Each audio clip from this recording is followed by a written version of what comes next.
Alô, amigos, estamos de volta para mais um programa Despertar, produzido pelo Centro Espírita Amor e Caridade de Bauru. Estamos numa série especial, Despertar, com Richard Simonetti. É um prazer, estamos aqui mais uma vez, Sidney. Vamos falar hoje a respeito de outros planetas. Richard, o que são exoplanetas? São planetas fora do nosso sistema solar. Até algum tempo atrás, considerava-se que um Sol ou uma estrela, ou uma família de planetas, como acontece com o nosso Sol, seria uma exceção no universo. Hoje concebe-se que não, que é o contrário. A exceção seria uma estrela não ter uma família de planetas, ou pelo menos alguns planetas, ou um ou dois planetas orbitando. A pessoa pergunta, mas como esses planetas estão sendo descobertos? Sim, nós já temos mais de 2.000 planetas que foram descobertos fora do sistema solar. Só que esses planetas não são visualizados. Eles são descobertos através de cálculos matemáticos muito complexos, usando-se inclusive a tecnologia da atualidade que permite esses cálculos. Por exemplo, se uma estrela que está, digamos, aí a 20 anos-luz da Terra, tem um planeta orbitando, esse planeta, em determinado momento, ele vai promover aquilo que nós poderíamos chamar de um eclipse, vai passar cobrindo essa estrela, ou parte da estrela, né, passando em frente. Uma sombra dele. Como acontece aqui, quando nós temos eclipse do Sol, da Lua, né? Então, o que acontece? Através de cálculos matemáticos, dá para fazer uma detecção dessas estrelas que passam por essas mudanças, quanto à visualização, e através de cálculos dá para perceber o tamanho do planeta que está na frente da estrela, o tempo que ele leva para passar, a luminosidade, a redução da luminosidade, uma série de detalhes outros que permitem descobrir que ali tem um planeta e que está a determinada distância e que tem determinado tamanho. Com essa tecnologia já se descobriram mais de 2.000 planetas, que chamam-se exoplanetas, quer dizer, exoplanetas estão fora do nosso sistema planetário. Então seria por aí. Richard, como é que ficaria a questão do sistema Capella na constelação do Cocheiro, a 42 anos-luz da Terra, onde, segundo Emmanuel, no livro A Caminho da Luz, há lá um planeta habitado, do qual, há perto de 10.000 anos, houve uma imigração para o nosso mundo, dando origem a grandes civilizações. Esse planeta realmente existe? Ele foi detectado? E por que até agora não se tem notícia dele? Não, até agora não. Ali acontece uma coisa interessante, Sidney. O Capella, na verdade, é um sistema com 2 sóis grandes e 2 pequenos, né? Ele não é um sistema como o nosso. E até então, até pouco tempo atrás, concebia-se que um sistema desse, com 2 ou mais estrelas, não teria planetas orbitando. Então nunca houve interesse, inclusive, da ciência em pesquisar um sistema como o Capella para ver se haveria um planeta, porque teoricamente não deveria ter planeta nenhum. Agora, hoje, com a evolução do sistema tecnológico, dos recursos tecnológicos, começa-se a perceber que é possível, sim, que esses sistemas que compõem mais de uma estrela, eles possam ter planetas orbitando. Então, está havendo um interesse em torno desses sistemas. E, curiosamente, com o aprimoramento das técnicas para detectar planetas extraterrestres, exoplanetas, né? Então voltou-se para a Capella. Eu acho que até uma inspiração do mundo espiritual, no sentido de que os cientistas voltem sua atenção para a Capella. Então nós estamos na expectativa, inclusive, que havendo pesquisas em torno do sistema Capella, acabem descobrindo a existência desse planeta, onde, como nós sabemos, segundo a revelação de Emmanuel, há um planeta evoluído que estaria há 10.000 anos atrás, mais ou menos na situação da Terra atualmente, e que de lá saíram espíritos que estavam atrasando o progresso do planeta, a evolução do planeta, e foram trazidos para a Terra. Essa história é bem conhecida no meio espírita, inclusive as grandes civilizações nasceram aqui na Terra a partir da vinda dos capelinos, né? Toda essa história é muito conhecida. E a expectativa que nós temos agora é exatamente essa. A ciência astronômica, voltando a sua atenção para o sistema Capella, então nós estamos na expectativa de se descobrir um planeta. Se descobrir um planeta, já é meio caminho andado para confirmar aquilo que foi revelado por Emmanuel a respeito dessa civilização extraterrestre. Então, para nós espíritas, eu, pelo menos, que me interesso muito pelo assunto, eu acompanho, assim, com grande expectativa essas pesquisas, né? A comprovar que lá tem um planeta, e que seria o planeta que faz referência a Emmanuel. Essa é a novidade a respeito de Capella no exato momento? Os cientistas voltando sua atenção para a Capella. Eu tenho acompanhado o noticioso que vem dos Estados Unidos, por isso que eu estou comentando que há esse interesse a partir do momento em que se descobriu que um sistema como o Capella ele pode orbitar planetas. Então, a coisa está se voltando para lá. A importância dessa descoberta qual seria? Pois é, exatamente aquilo que eu já comentei, Sidney. A importância é demonstrar que a tese defendida por Emmanuel ela está próximo de ser confirmada, né? Descobrindo-se uma civilização extraterrestre. Quando você fala próximo, seria o quê? Dentro de 5, 10 anos? Eu acredito que mais ou menos aí, nos próximos anos. Veja bem, nós vamos descobrir um planeta orbitando. Entrar em contato com esse planeta ou saber que esse planeta é habitado, já, para a ciência, já é outra coisa mais complicada, né? Para nós, o interesse é saber que existe o planeta. Porque até então, no próprio meio espírita, muitos confrades pessimistas duvidam. Duvidam. Não, isso aí é engano de Emmanuel, é uma fantasia, né? Então, para nós saber que tem um planeta lá já é uma grande coisa. Com o aprimoramento do instrumental científico e a descoberta do planeta, uma eventual descoberta do planeta no sistema Capella, de onde se deu essa imigração a que você se referiu, será que então nós teríamos finalmente a comunicação entre dois planetas? Aí a coisa já é mais complicada, assim, essa questão de contato entre planetas ou exoplanetas é um negócio complicado, porque Capella, por exemplo, está a 42 anos-luz. Se nós formos usar a tecnologia atual de ondas artesianas, por exemplo, tentar contato pelo rádio, as ondas artesianas elas se expandem à velocidade da luz, 300 mil quilômetros por segundo. Quer dizer, 42 anos-luz, isso representa 42 anos no nosso calendário. Se eu mando uma emissão para um planeta supostamente existente no sistema de Capella, vai levar 42 anos para 42 anos para ir e 42 para voltar, seriam 84 anos. A conversa quer dizer, dá para você dar um alô, né? Conversa impraticável. Truncada.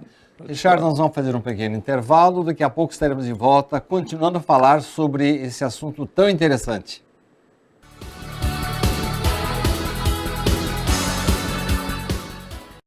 A Livraria SEAC conta com mais de 4.500 títulos, obras básicas do espiritismo, romances, livros infantis, adolescentes e adultos, de todos os gêneros da literatura espírita. E mais, a Livraria SEAC oferece o Clube do Livro, onde o sócio paga uma pequena mensalidade e retira uma obra diferente a cada mês. Aqui você também encontra agendas, DVDs, CDs de músicas instrumentais, CDs de palestras, audiolivros e livros de bolso com mensagens diárias.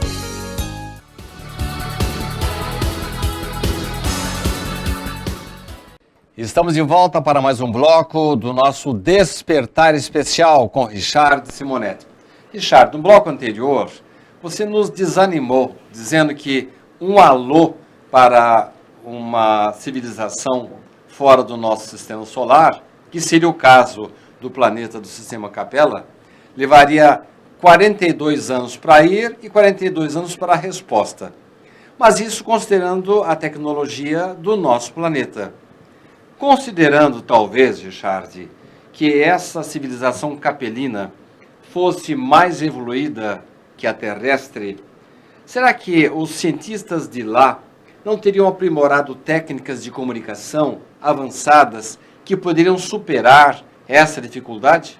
Talvez. Há duas coisas. Em primeiro lugar, se nós levarmos em consideração a revelação de Einstein de que a velocidade limite do universo é a velocidade da luz, 300 mil quilômetros por segundo, então nós não teremos uma tecnologia capaz de superar essa dificuldade. Mas vamos imaginar que Einstein estivesse equivocado. Não, de repente pode ter uma velocidade muito maior através de uma tecnologia totalmente diferente da Terra, muito mais evoluída, né? E talvez, levando em consideração essa possibilidade, digamos que nós estamos até recebendo mensagens que vêm de outros planetas, de outros sistemas que não de Capella, só que nós, por outro lado, não temos a tecnologia necessária para captar esses sinais que vêm, né? Por enquanto acontece isso. Pode ser que nós estejamos sendo aí bombardeados por informações que vêm de outros planetas. Mas não há tecnologia, nós não temos a tecnologia para captar. A mesma coisa, digamos aí no século XIX, alguém que conseguisse transmitir um sinal de rádio, né? Ou conseguisse transmitir a sua voz através de recursos da radiofusão.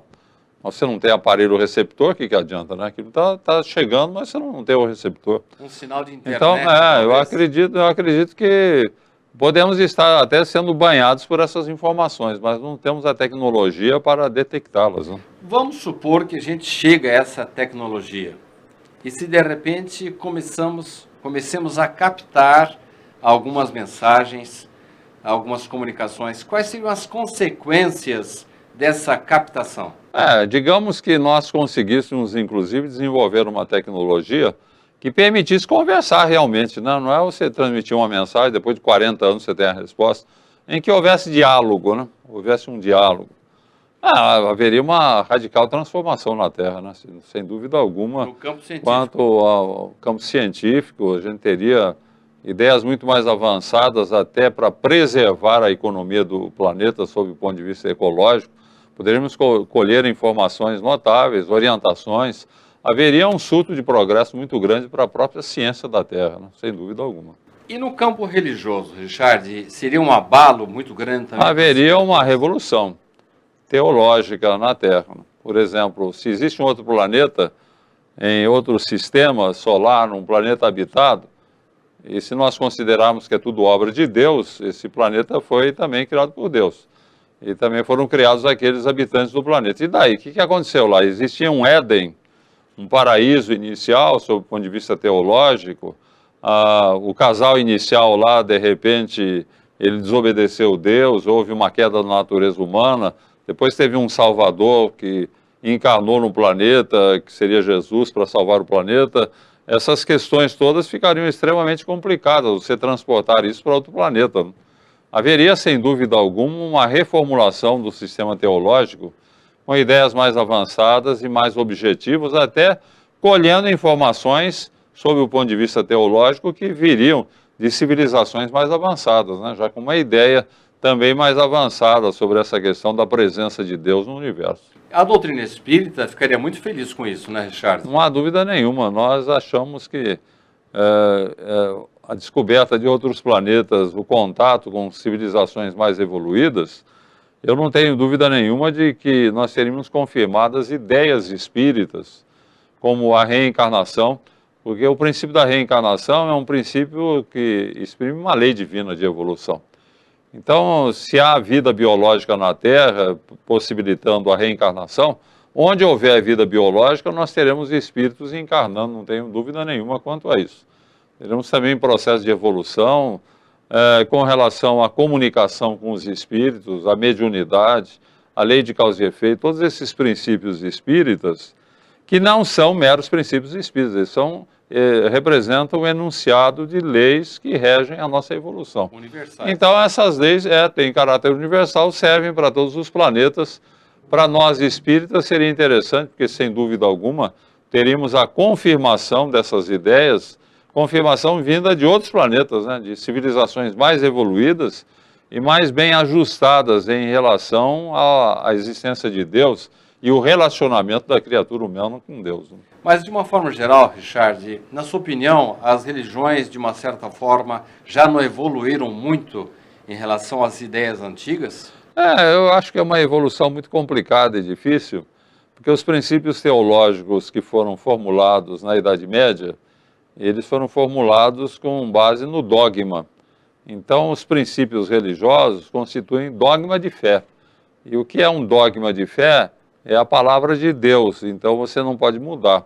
Pode discutir. O dogma pode ser o mais absurdo, para termos modernos pode ser um dogma fantasioso, mas você não pode mexer. Então, as religiões elas têm essa dificuldade até para acompanhar os progressos da ciência, porque de repente, veja essa ideia do criacionismo, né, que infelizmente hoje ainda constitui a crença de muita gente. Devemos fazer justiça à Igreja Católica. Isso. A Igreja hoje admite Darwin, a evolução. Então nós sabemos que Deus criou tudo sim, mas o processo de criação não foi um passe de mágica que foi feito em 6, 7 dias. Foram períodos de evolução, atendendo ao desenvolvimento das espécies, a mudança, acompanhando o processo evolutivo, tudo isso que a gente aprende com Darwin e com a própria doutrina espírita. Então, tudo isso acontece em outros planetas. Essas ideias todas, vindas de outros planetas, representariam para nós, assim, uma evolução muito grande no pensamento religioso. Que, infelizmente, nós temos religiões ainda que estão paradas na Idade Média, sob o ponto de vista teológico. A ciência hoje demonstra que o universo foi criado há aproximadamente 13 bilhões e meio de anos, e a teologia ortodoxa de evangélicos, por exemplo, ainda briga para dizer que não, que o universo foi criado como está na Bíblia, perto de 4.000 anos. Hoje, os estudos científicos demonstram que os dinossauros, por exemplo, eles viveram na Terra há mais de 200 milhões de anos. Eles foram extintos há perto de 65 milhões de anos. O homem nem sonhava existir ainda, né? Em termos assim de cronologia da Terra, você imagine um livro de 500 páginas, o homem surgiu na última palavra da última página. E a civilização ocidental surgiu na última letra da última palavra da última página. Então, o homem é muito recente na Terra. Porque a Terra é muito antiga, né? Agora, você falar que ela foi criada há perto de 4.000 anos, como está na Bíblia, fica uma coisa ridícula. Inaceitável, né? Richard, a ficção científica costuma apresentar filmes em que os extraterrestres apresentam-se de uma forma assim dantesca, tipo monstros como Alien, o extraterrestre, que tanto apavorou plateias do mundo inteiro. É assim mesmo, Richard? Eu acho que não. Eu acho que o processo evolutivo ele tende ao aprimoramento da forma física.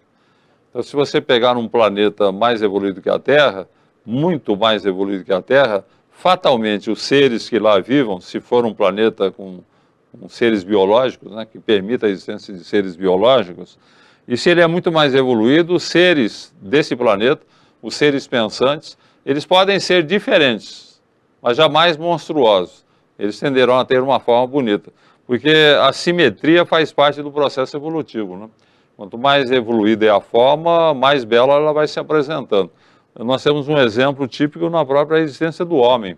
Se você pegar o homem, quando ele surgiu na Terra, o homem... É uma coisa horrível, né? Horrível. Você vê que houve um aprimoramento da forma. Não precisa ir muito longe, né? Então, a gente vê na própria evolução. Né? A evolução, ela produz a beleza, vamos dizer assim. Quanto mais evoluído é o ser, biologicamente falando, há uma simetria que é observada e você nota que o aprimoramento da forma física produz a beleza. Não posso admitir, para mim é uma coisa totalmente fora de lógica você imaginar um alien, por exemplo, né, do filme. Aquilo, a imaginação do autor do Alien realmente é uma coisa extraordinária. Né? Imaginar um bicho daquele é pura imaginação, não tem nada a ver com a evolução dos seres extraterrestres, né?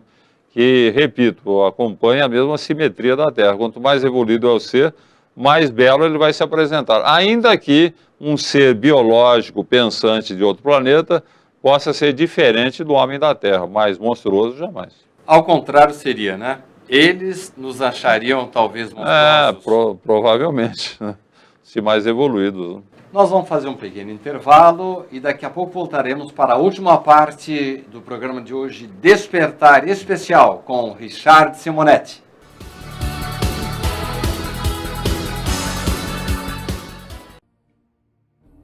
Can't say when we're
Estamos de volta com o Despertar Especial de hoje, com Richard Simonetti.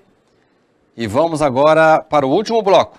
Richard, o desaparecimento de grandes civilizações, assim como a egípcia, será que tem algo a ver com os capelinos, que, segundo você, foram eles que a construíram? Sem dúvida alguma. Aliás, os antropólogos têm uma certa dificuldade para explicar como civilizações como a chinesa, a hindu, a egípcia principalmente, foram grandes civilizações que floresceram, se desenvolveram de uma forma extraordinária, muito adiante de seu tempo. Como é que, de repente, essas civilizações com tantos recursos, elas definham e acabam morrendo, né? Então, falam em circunstâncias envolvendo o clima, política, religião, invasão, então uma série de explicações, mas, a meu ver, elas não são convincentes. Porque uma civilização, quando ela tem um grande desenvolvimento, ela supera a adversidade, né? As dificuldades, os problemas acabam sendo superados. Então, a explicação espírita, a meu ver, é aquela mais compatível com a lógica. O que aconteceu? Vieram para a Terra os capelinos, que eram espíritos degradados que vieram do sistema de Capela, de um planeta do sistema Capela, que estava para ser promovido na sociedade dos mundos, né, deixando a condição de mundo de expiação e provas para a condição de mundo de regeneração.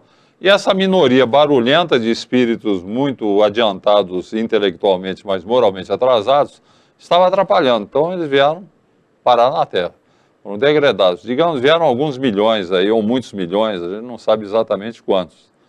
Com a encarnação dos capelinos, eles eram moralmente atrasados, mas eram intelectualmente muito desenvolvidos, muito mais que o homem da Terra, que estava praticamente na Idade da Pedra. E a partir daí floresceram as grandes culturas, as grandes civilizações feitas pelos capelinos. Agora você imagine a seguinte situação. Uma família muito rica, abastada, vai morar numa favela. E de repente essa família constrói ali uma bela de uma mansão, com todos os recursos modernos, tecnologia moderna, uma coisa maravilhosa dentro da favela. E ali eles vivem durante alguns anos, até chegar um momento em que, por interesse pessoal, eles resolvem sair dali, mudam, né? E pensam assim, bom, nós vamos sair daqui mesmo, esses coitados aí dos favelados moram aqui numa situação tão precária, vamos dar a casa, a nossa mansão para eles morarem. E daí eles vão embora e dão a mansão para os favelados. Em 3 tempos eles vão acabar com a casa, né? Eles não vão ter recursos de manutenção, tratar da casa, cuidar adequadamente, vão trazer os seus hábitos e costumes totalmente distanciados, digamos aí, de princípios aí de civilidade, de higiene. Vai virar uma bagunça lá, em 3 tempos a casa estará destruída. Foi exatamente isso que aconteceu em relação à vinda dos capelinos. Eles vieram, promoveram grandes civilizações aqui, um desenvolvimento espantoso, né? Até hoje, quando nós nos debruçamos sobre a cultura egípcia, por exemplo, puxa vida, eles estavam muito adiante no tempo, né? Mas de repente aquilo morreu porque os capelinos foram embora. E quando o patrimônio todo que eles erigiram, que eles construíram, ficou por conta do homem da Terra, o homem da Terra não tinha um desenvolvimento cultural suficiente para manter. Então as civilizações morreram. Quer dizer, é uma explicação, a meu ver, muito lógica, muito clara e objetiva, que superem muito a tentativa de explicar que foi um problema climático, foi político, foi isso, foi aquilo. Mas a civilização da China, por exemplo, permaneceu. Por que uma desapareceu e outra não? Não, ela não permaneceu. A civilização chinesa, ela morreu. Ficaram os chineses, mas a civilização, aquela cultura, aquele avanço que havia coisa de 10 mil anos, não. Ela definhou também. O povo chinês ficou... os capelinos saíram, ficaram o povo aqui da Terra compondo a cultura chinesa, caiu muito o padrão, né? Caiu muito. A mesma coisa com os egípcios da atualidade que estão lá. Que estão longe da cultura, do conhecimento que tinham aqueles aí de 10 mil anos atrás. Eles tinham conhecimento, inclusive, de medidas astronômicas, Richard? Fala-se, eu não posso garantir que isso seja verdade, mas fala-se que as pirâmides, inclusive, têm uma série de cálculos matemáticos envolvendo estrelas, né? Até para cálculos que sejam feitos sob o ponto de vista astronômico. que determinadas posições das pirâmides favoreceriam esses cálculos e tudo mais. Eu não chego até isso, não, mas que havia um grande desenvolvimento cultural. A própria construção das pirâmides, um prodígio, né? Do jeito que foram construídas as pirâmides, sem recursos tecnológicos que nós temos hoje, tinha que ser um povo muito avançado, muito culturalmente muito desenvolvido para conseguir fazer o que eles fizeram. Richard, a semelhança do que aconteceu com Capela, parece que se espera também um expurgo na terra. Jesus já dizia que a terra iria pertencer aos mansos. Kardec, no livro A Gênese, tem um capítulo para dizer que os tempos são chegados. Há, inclusive, no livro Há 2000 anos, de Emmanuel, um discurso profético de Jesus em que ele menciona também a vinda de uma nova civilização. Tudo isso nos faz crer que a Terra vai passar, Richard, talvez por um processo semelhante ao que passou esse planeta de Capela há 10 mil anos? Ah, sim, sem dúvida. Isso tem sido anunciado desde os tempos de Jesus, que haveria um momento em que a Terra seria promovida na sociedade dos mundos. A Terra também vai deixar a condição de mundo de expiação e provas para mundo de regeneração. Agora, quando isso vai acontecer, nós não sabemos, né? Fala-se muito que está para acontecer neste século, mas eu acredito que não vai acontecer tão rapidamente assim, não.